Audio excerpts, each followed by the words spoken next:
Hello, good evening, happy Wednesday. How are you doing today?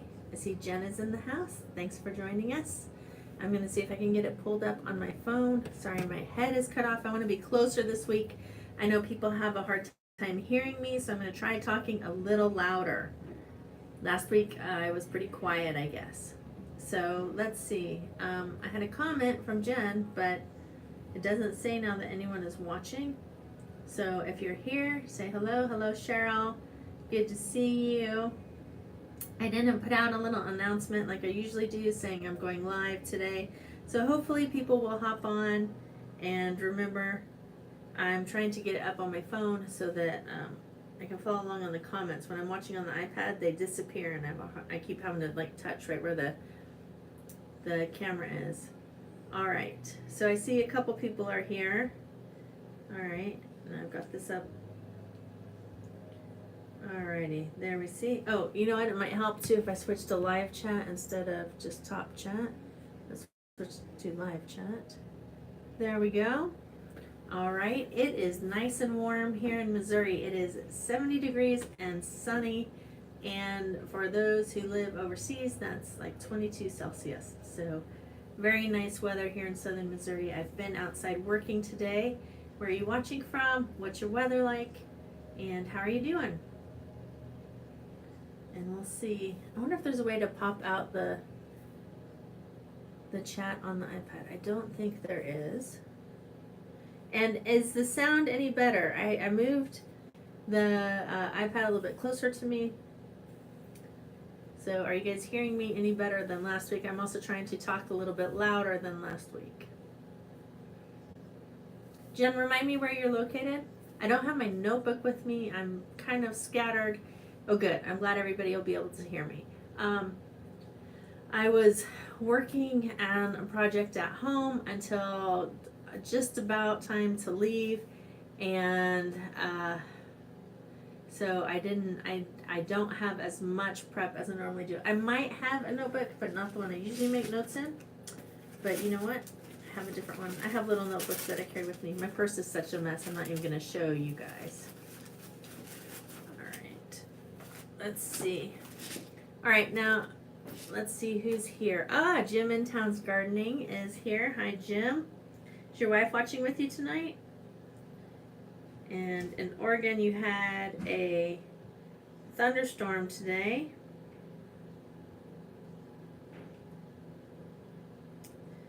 And so this sounds like a very timely live show for you, butcher, baker, and queso maker. And what's your first name, if you don't mind saying? I'd like to know who I'm talking to. Yeah, I have to teach tonight too in about an hour. So I'm actually in our church nursery because I do not have enough internet at home because we live so rural to do a live stream. When I upload videos, it takes overnight to upload them. So the church kindly lets me use the church nursery. I'm here on Wednesdays I work with the girls on Wednesday nights. So I come in about an hour and a half early and get that done. So that's where I'm here. And Katie, okay, let me make note of that. I really try to learn everybody's first names. I want to know who I'm talking to. I really like my lives to feel like we are sitting down at a table right across from each other, having a cup of coffee or tea. Cheryl, you might be a tea drinker over there, and just kind of having a conversation about things that I've been learning about, asking each other questions. So that's kind of the style of my lives. If you haven't been in one before, and let me just make a quick note here. And Kate, where are you watching from?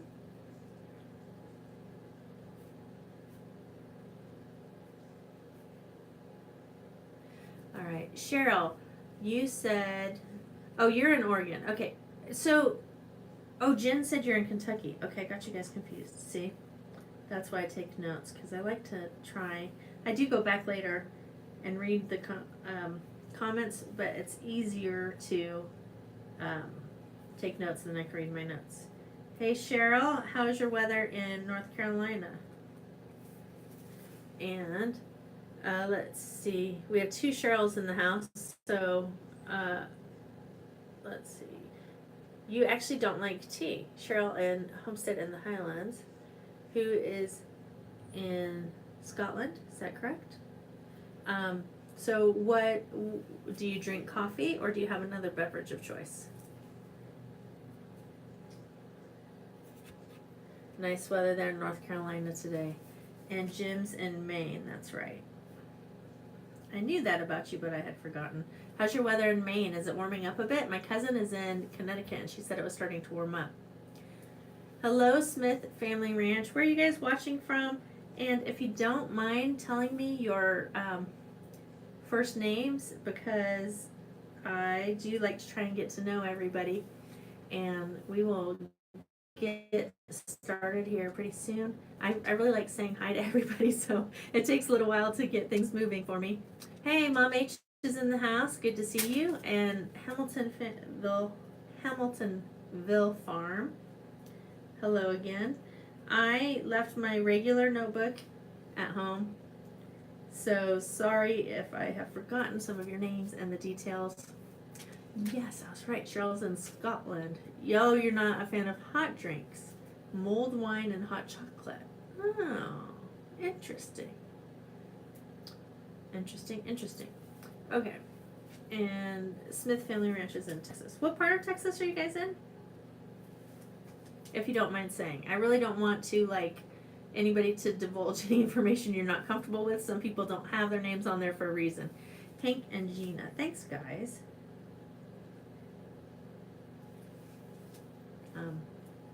All right, so tonight's talk is going to be about procrastination or being productive and the differences and some of the things I've learned.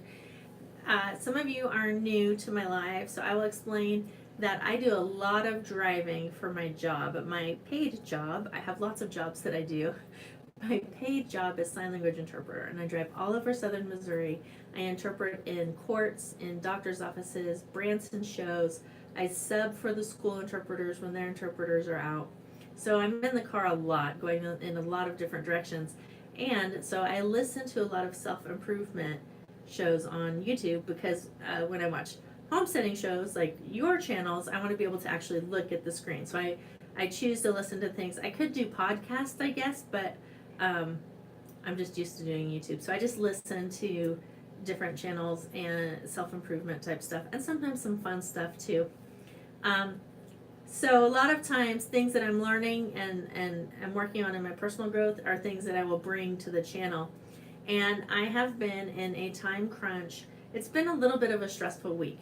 Do you guys notice in your lives that it seems like everything happens all at once?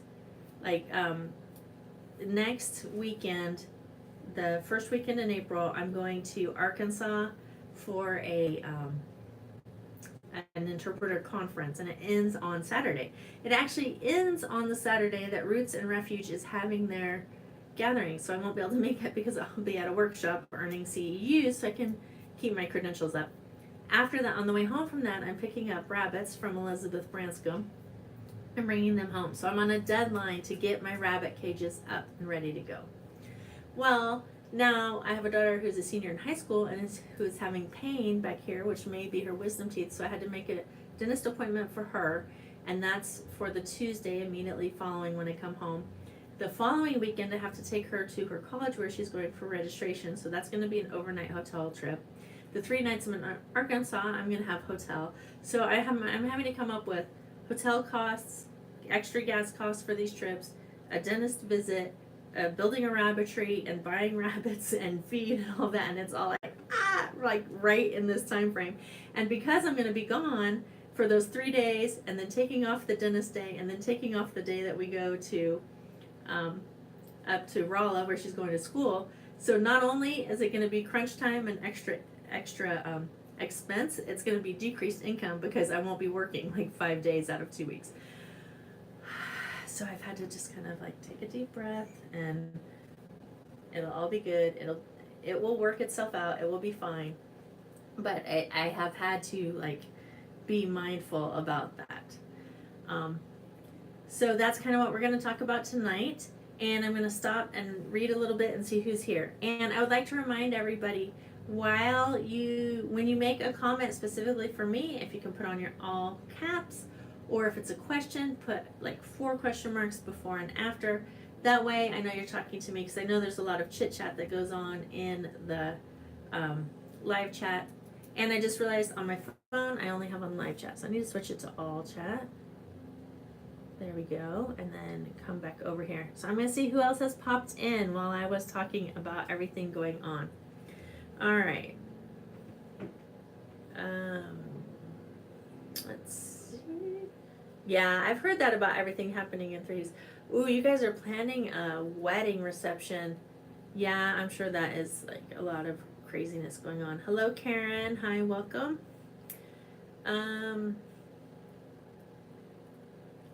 Wow, Cheryl, you have had a really tough time. I'm really sorry. That's a lot to go through all at once. Smell the flowers and blow out the candles. I like that saying. All right. Okay. Hello, Sam's Allotment. Welcome. How's your weather over there?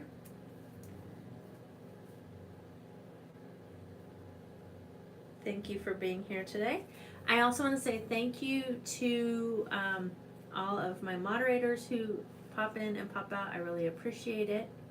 And hello to Wild Onions. Thanks for being in the house tonight. Glad you're here. All right. So for those of you who are just joining, I'm having a busy week, and I've been working on getting my rabbitry ready. So my cages got done on Sunday, and today, just before I came here, I got the actual rabbitry. Do you guys want to see a picture of it? A little sneak peek? Let me show you. I'm assuming your answer is yes. Of course you want to see it. Of course you want to see what I did today.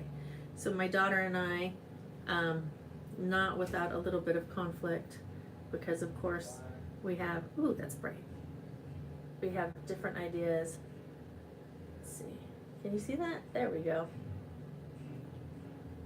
About, you know what? I bet I could zoom in. I don't know why it's coming out so bright. Let me turn the brightness down on the phone and see if that makes it a little bit easier for you guys to see it. And then turn it this way and zoom in. So there will be a video coming out, of course. There it is. Yay, I'm so excited. That is a 13 by 7 foot dog kennel, and then we used cattle panels on the inside to make the raised roof, and those are pool noodles there along the edges, and then tarps over. So hopefully the wind is not going to blow the tarps to shred. And I intend to, Chris had the idea to get some rebar cut and then bent like candy cane shape, like, you know, a little hook at the end, and pound that in kind of like tent stakes to hold it down so that the wind doesn't blow it away. And I didn't get that done yet, and we have strong predicted winds, he said, overnight. So I was like, ugh. I meant to call him and see if he would do that on his lunch break today, and I forgot to, which is a bummer because he said today was a slow day. He could have got away and done it. All right, let me get back over here and get the live chat back up. Alrighty. Okay. So, fingers crossed that that works. And so let me kind of tell you the process. So, Mom H, maybe you remember 2 months ago, 3 months ago, I put out a video about where should I house my rabbits. And I had 3 different places that we looked at in the video. One was an old archery stand that was made out of plywood that was like 8 foot by 8 foot and 4 foot deep, because it was all plywood sheets. And then I looked at my mom's house, which is about 500 feet up a hill. She has a chicken run that's already covered with metal roof, and has chicken wire on one side, so it has a nice breeze. And then I looked at where else? Down in the horse barn. And those were the 3 places I had really been considering a long time. And then I made a whole video about it, and I got advice from everybody, and then it came to me that I might be able to use that dog kennel. We had previously done similar thing with that dog kennel and covered it in plastic and tried to make a greenhouse out of it, and the wind shredded it. So I'm hoping the tarps are a little more sturdy, heavy duty than the plastic was. So I decided to do that because then I could have it right by the house, and it would be a lot easier than trying to get that old archery target back over by our house. So that's the plan. So and in that process, I'd made that video, I talked through all these options, and then it just kind of came to me. I was like, oh, I could do that. And then this last weekend, I knew I had to get the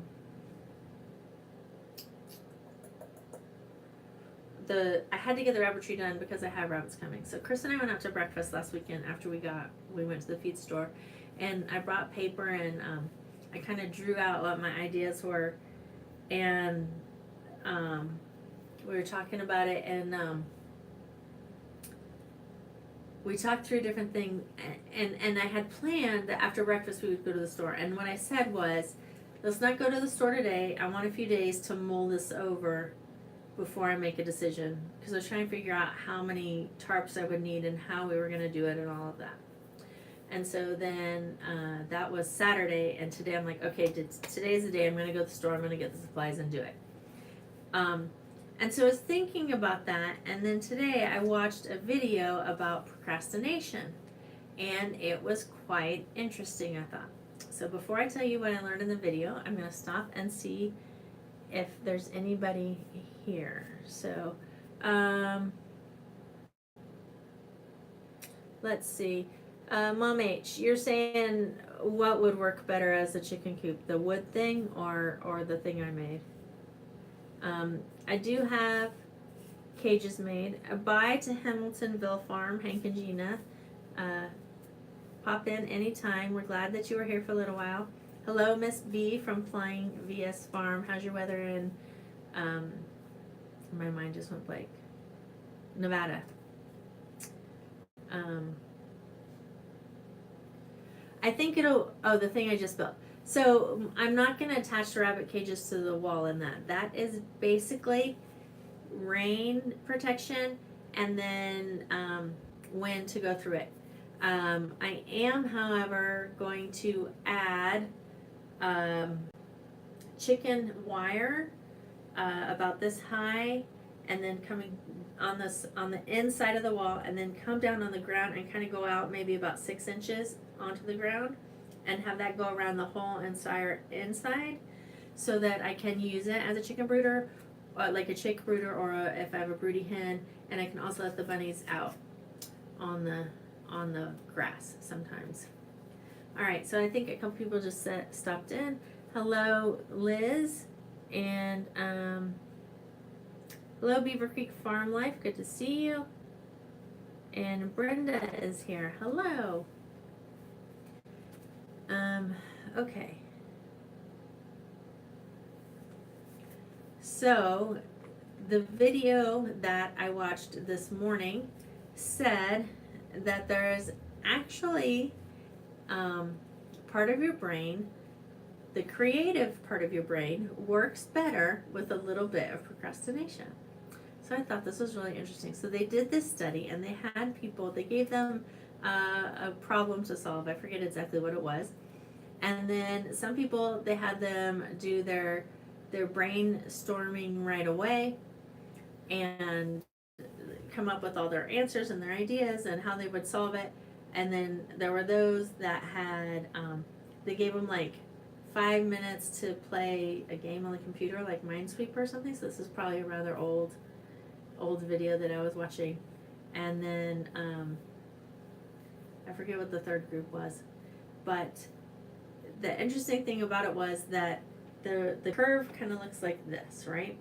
So people who attack a problem right away, head on, seem to not have as creative or innovative ideas as those who attack it later. But then when you get to the other end, and the people who like really over procrastinate, they never get it done. So the sweet spot is to give yourself time to think about it. And they said what was interesting about the having a game was if you're doing something where your mind can still be working through the problem while you're doing whatever it is, that you come up with better solutions. So that's why they say a lot of people get their ideas in the shower, or like right when you wake up and you're kind of in that like between state of sleep and awake, and so your brain is not really actively doing something engaging. It can work on it in the background. So yeah, I thought that was really interesting. And Johnson Family Farmstead is asking if I am raising pet rabbits or meat or show. To start with, meat rabbits. I am buying rabbits from a pedigree line so that I can at some point sell them for show if I decide to. I don't know that I will do that. Let's see if there were other questions or not yet. So and I think and of course I really liked that, because it really made me feel like I made the right decision each time, where I was like, okay, I think I might do this or this or this, but then I gave myself time to think about it, and then I changed my decision altogether, and then I'm like, oh, this is some things we could do to cover the rabbitry, but let's not buy it today. Let's give it a couple days to mull over it. And I noticed that I often come up with better ideas if I give myself the freedom to think about it. Jim says, Leanna tells me to stop the gears in my head. It's a little bit harder to do than just to say. I must say so. So I thought that was interesting. And then I'm trying to think, there was something else that I watched.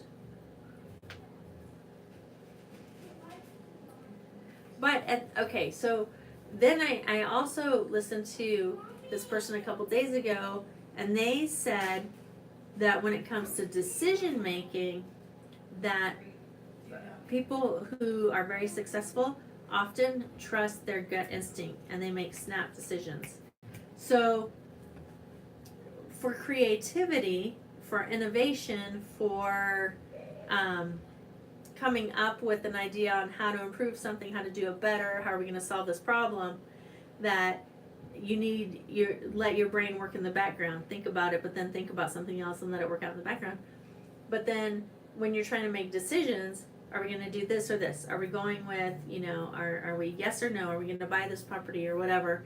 That your first instinct is the right one.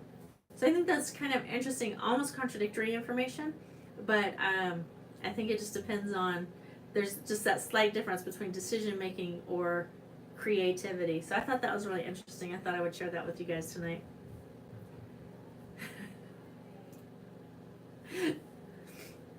I'm laughing at Mom H. That explains why my husband is not successful. Hey, now I'm not saying that's only people who can make snap decisions are successful. But that is one characteristic that seems to be common among many, many people. I don't make quick decisions, but I can make a decision. So if I'm in a group of people and nobody can decide what to do, or how, what's the best route, then I won't make the decision. But I do like to think things over and have a plan. Oh, Sam's back. Your phone died. Sorry about that. All right. So, let's see. Also, I wanted to say, for those of you that are going to be at Baker Creek in May, I'm probably going to say this every week during every live, so sorry if you're hearing it for the 10th, 1000th time. If you're going to be at Baker's Creek in May, it's a Sunday to Monday event. On the Sunday evening, after they shut down for the day, we are going to have a gathering at our house for any of you who would like to come. And we live about half an hour, maybe 45 minutes south of there, depending on how you drive, and would love to see you. So if you're going to be at Baker Creek, be sure and look me up or send me a message, and we'll be sure and get you directions to our house. All right. Let's see what's going on. And I think I said I saw someone on here named Beaver Creek Family Farm. Are you in Missouri? Are you on the, I'm sure there are beaver creeks everywhere, but we have a beaver creek right very near where I live.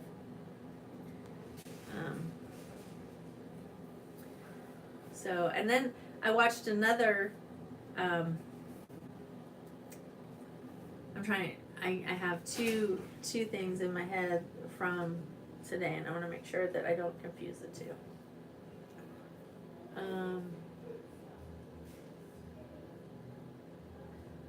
All right, I'm gonna wait till it comes to me. Gotta think about it.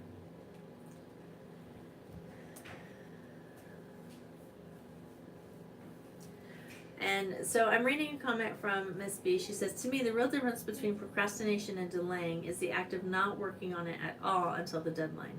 Delaying means our actively in the delaying means we're actively in the process all along. All right. Oh, okay. Hello, Alan. What did I do with my pen, guys? Anybody see? There it is. There it is. You're in Louisiana.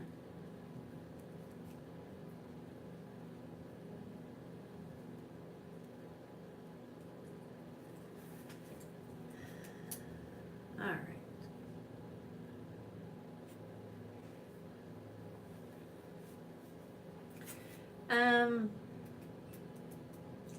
So I had other things that I thought about in the past couple days, but I didn't have them written down, and like I said, today was pretty scattered because I was getting that rabbitry up. So hopefully that's going to work out for me. Hopefully the wind doesn't tear it up.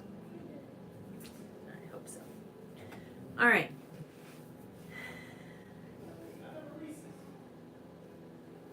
What about you guys? What have you been learning about? What have you been working on? What would you like to talk about? We have a little bit of time left. Hello, J-Dog's in the house. Thanks for saying hi.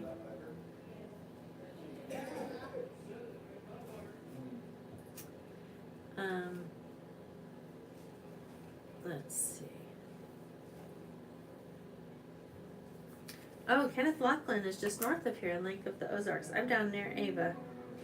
Nice to have you today. Have you been in one of my lives before? I don't think so. Are you enjoying this beautiful weather? Isn't it gorgeous out? It's absolutely lovely. And Mom H wants to know where she can get colored Muscovy ducklings. I don't know. I didn't know there were different colors of them. Oh, you're lambing and kidding in Scotland. Nice.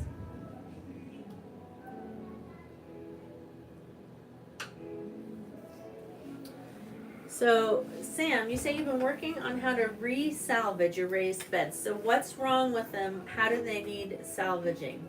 So are you wanting to plant in them again?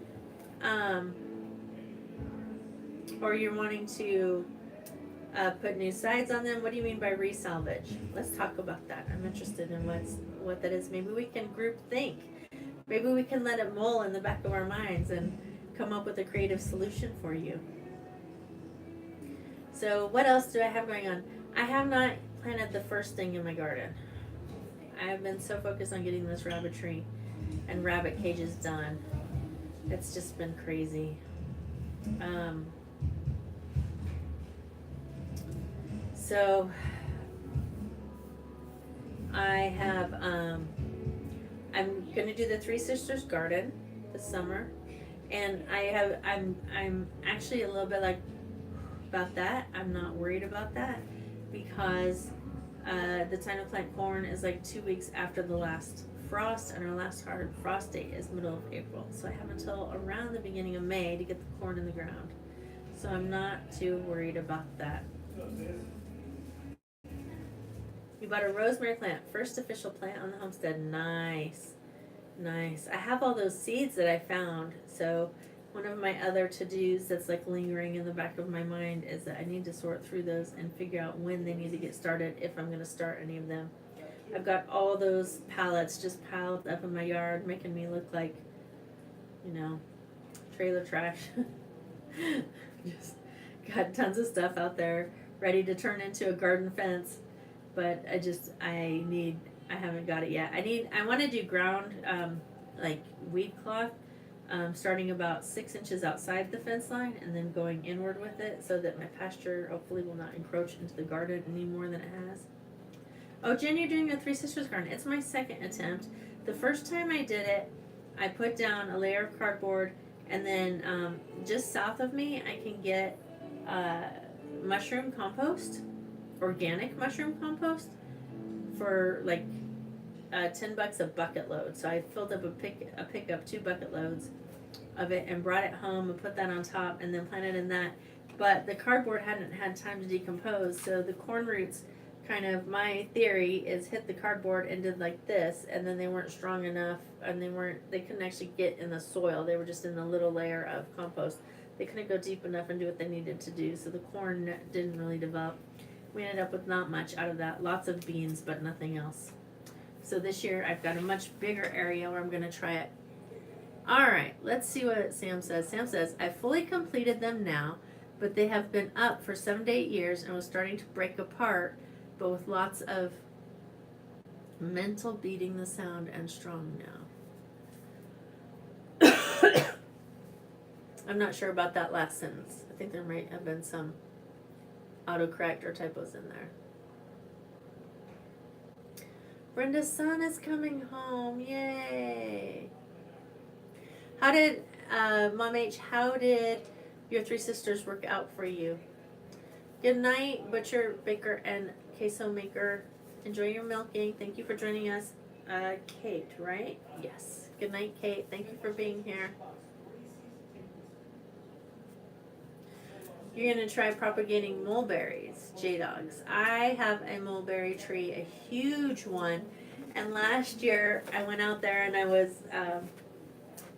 was harvesting mulberries with a bucket, and it has a nice canopy. And I went under the canopy, and in every crook of branch there was a raccoon scat with, I think it was raccoon scat with mulberries in it in every branch. So something had been sitting in there eating it, and it made me a little bit nervous about being under the can of it. So I was like, I quickly got out from under there. All right, Sam says, metal beating with nuts and washers. Is that, that's what was holding it together, the wood together, and now it's falling apart? So is the wood decomposing, and then the metal that was holding it together is there? Thank you, Jim, for stopping by. Good evening. Have a good time at church tonight. Let's see. Mom H said, I don't think I got much corn, but I planted the wrong variety for my area.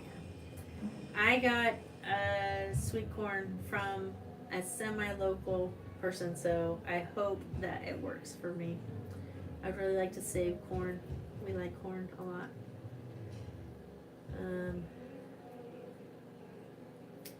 Gotta watch for yellow jackets. They make hives in the ground. Yeah. We have wasps around here. Lots and lots of wasps. More than we have yellow jackets.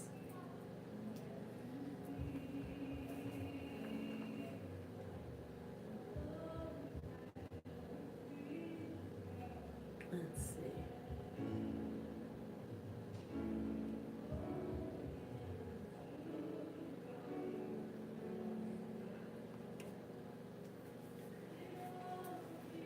The yellow jackets love the fruit. I also have my peach trees this year, which I planted in the fall, and they weren't quite dormant yet, so I'm hoping I didn't kill them.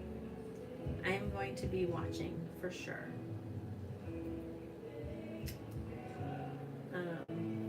And my dog, my puppy has something's with her going on with her eyes right now.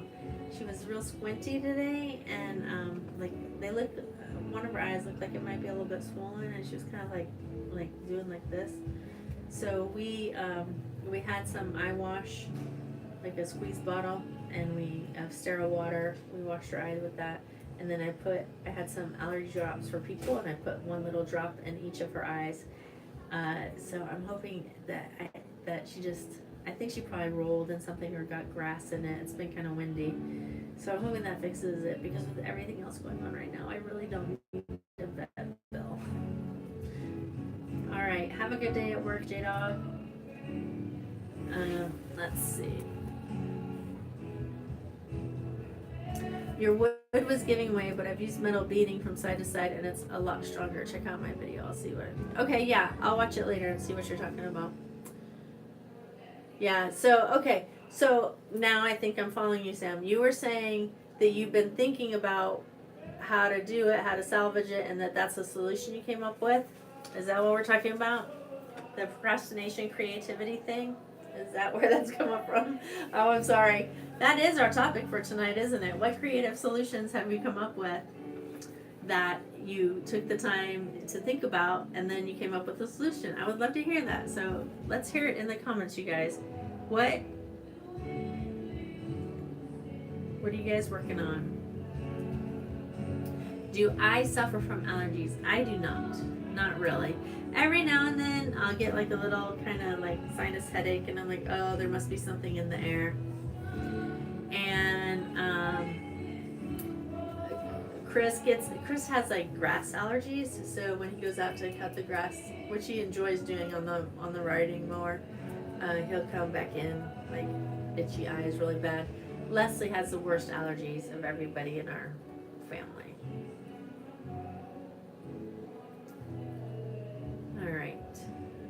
Kenneth Laughlin is back. Hello. It's what you've done. We will watch it, Sam. We'll watch it and see.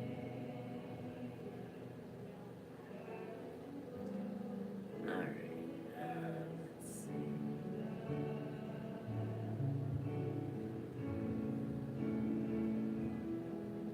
Let's see what we've got done. Miss B, are you having trouble typing there?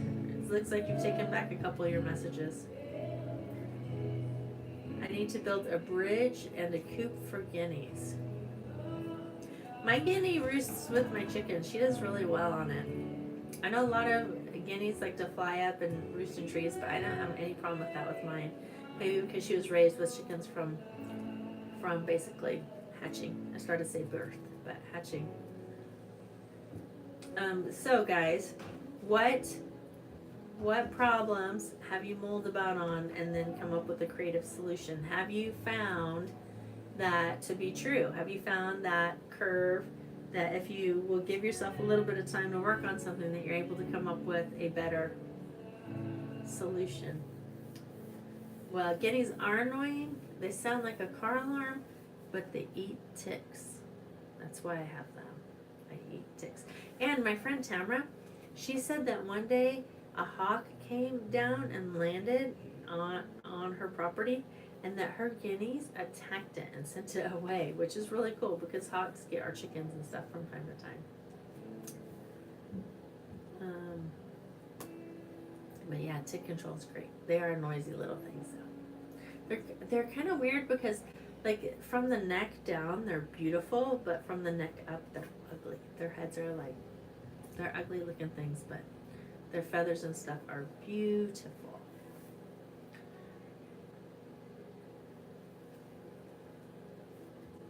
Eight ticks on you. Ugh.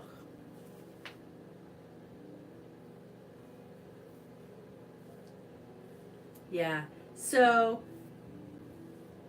that was my friend who had guineas, and she had like 8 or 10 of them. I had 2. I had a pair that survived out of the 7 that I started with. That was a nightmare.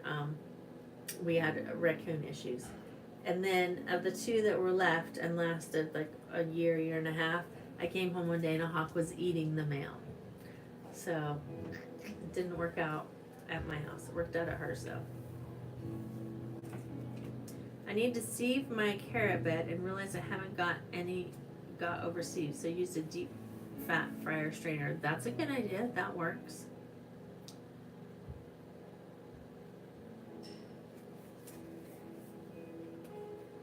We have ticks in this area too. My new little polytunnel was destroyed after just 4 days. I was going to throw it away, but then later realized I can use parts of the frame to make shelving. That's a good idea. How did it get destroyed in such a short amount of time?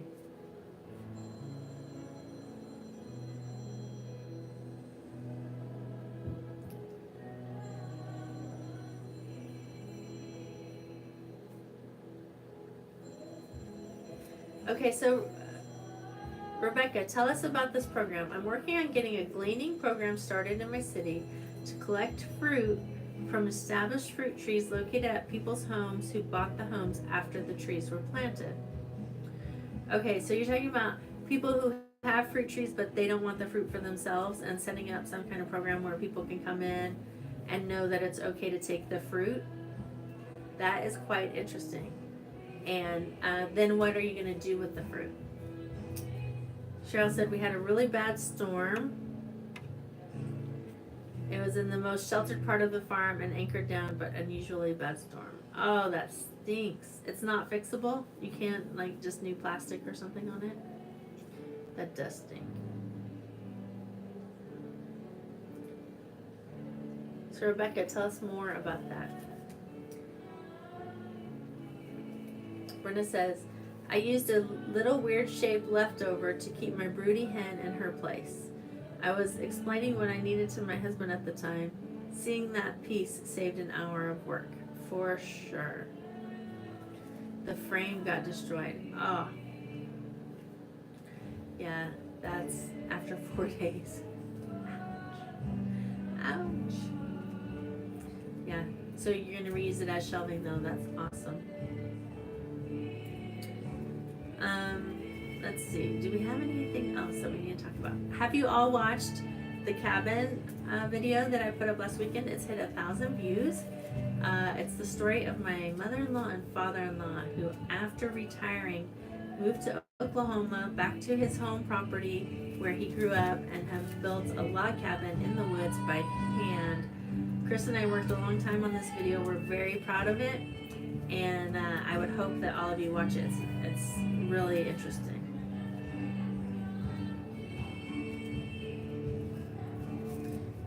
Rebecca says, my church has a bazaar every year that my gran and I make canned jams and jellies for. I'd like to use it for that as well as food preservation lessons at my church. That's awesome.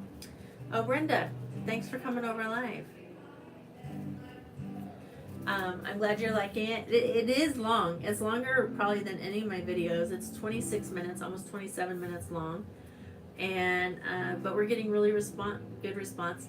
It doesn't tell their whole story. We had to cut down the over an hour interview to fit the video, but we're thinking about putting up another video later with the rest of their stories.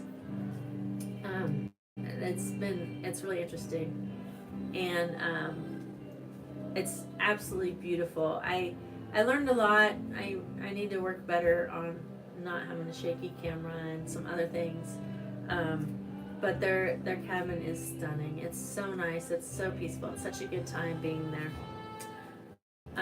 So I think I'm gonna hopefully get Chris working on editing the rest. I did that one. That was me. I put in probably about 12 hours of editing into that, and then Chris came back behind me and has probably 4 or 5 hours of doing some technical stuff to it.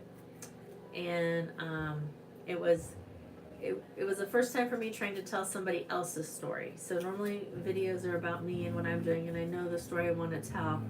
And going into that, I had heard several of those stories as they happened, and they would call us or text us and say, so-and-so just showed up with, whatever it was. Or so it was so nice.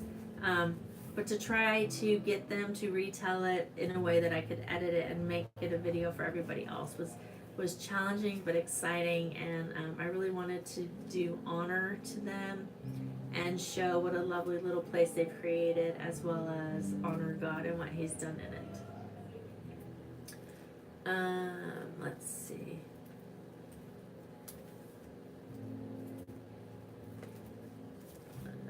Good night, Cheryl. I'm glad you watched it, Kenneth. Thank you.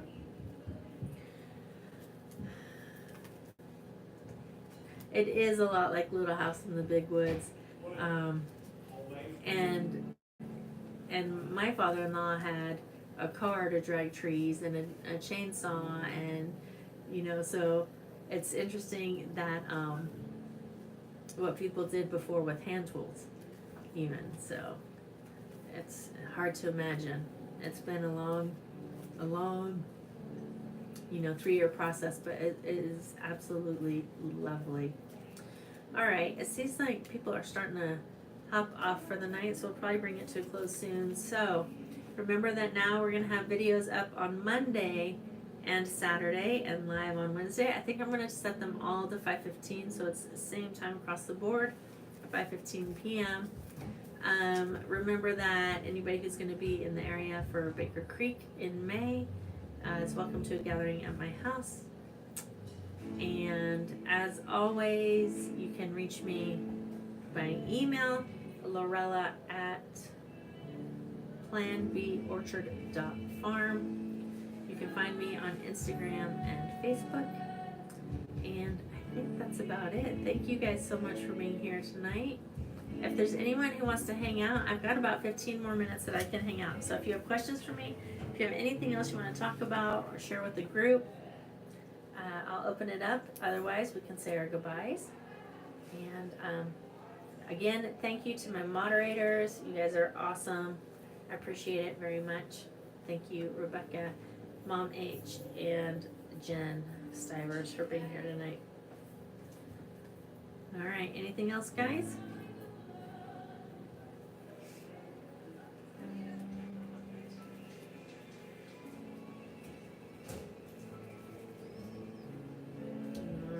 No other comments coming through. So I'm gonna say good night, everybody, and we'll see you in the video on Monday and live again next Wednesday. And I'll try to have a little bit more of a talk prepared. I might not go live next Wednesday. I'm gonna be in Arkansas for that workshop, and I don't know. I might be on the road still. I don't know. I'll put out a notice next week letting you know whether I'm going live or not. Have a good evening, everybody.